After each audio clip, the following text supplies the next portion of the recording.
If you're one of the many that still use MTBF, I'd like to talk to you a little bit about what MTBF means and what it means to your decisions at your organization.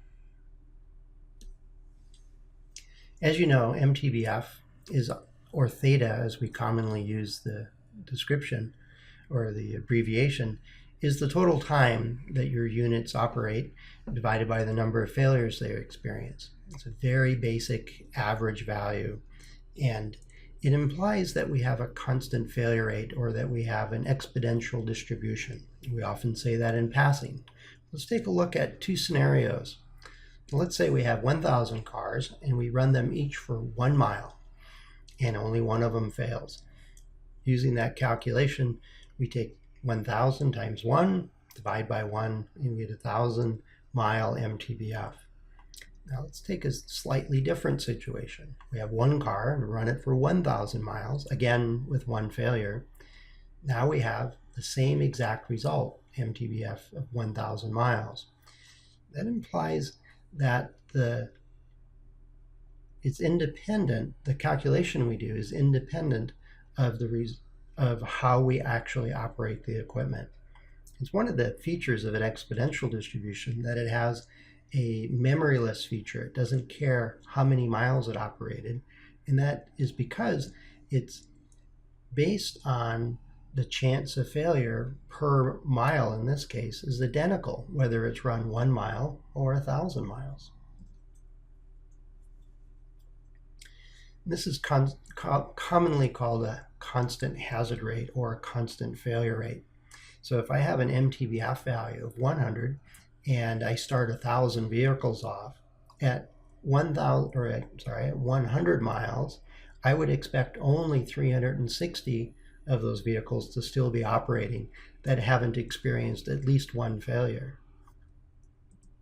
It gives us that exponential decay characteristic curve. Now, if we're putting units back into service after repair, it won't look like this plot because we're still operating vehicles. But plot just the time to first failure, and you'll see something like this.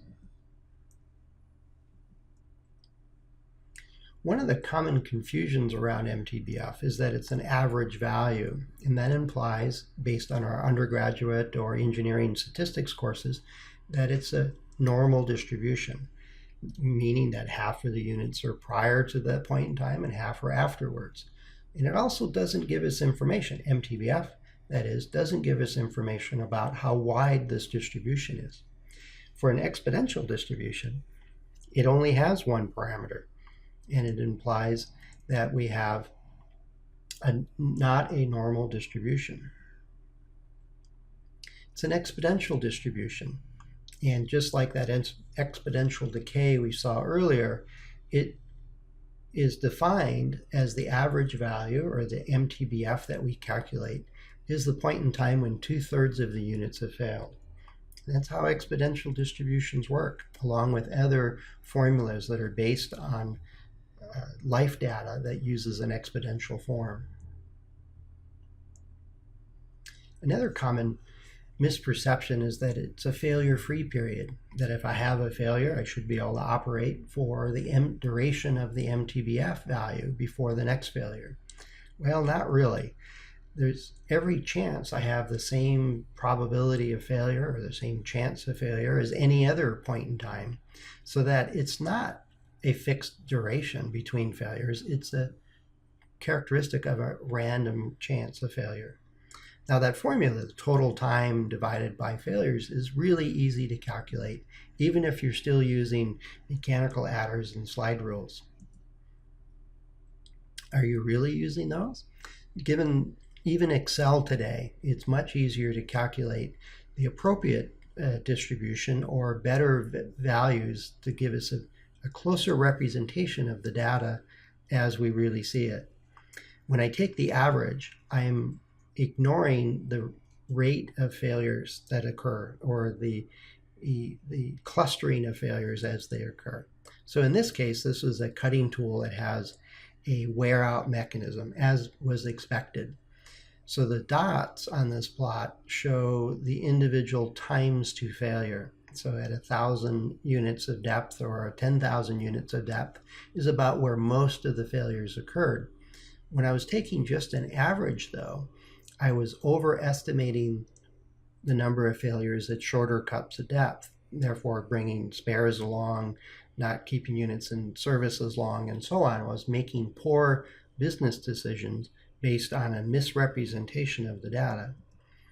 Now, the opposite can also occur when we look at a unit that has early failures or failures early in time, and then over operation, the failure rate decreases. So a break-in period, for example, for some mechanical device. Again, taking the average, I get a underestimate of the failures versus what really happens. So I may predict a very high or low probability of failure at, in this case, say 100 units of cutting depth. And in actuality, I would get failures on or not to use the pun, but on average more often than what I expect. So I would be surprised. So my data in using MTBF does not reflect what's really happening, and that can lead us to very poor decisions. An alternative is just to use the Weibull distribution. It includes the time to failure, so it takes into account if it has a better chance of failing early or if it has a better chance of failing later, say in a wear out.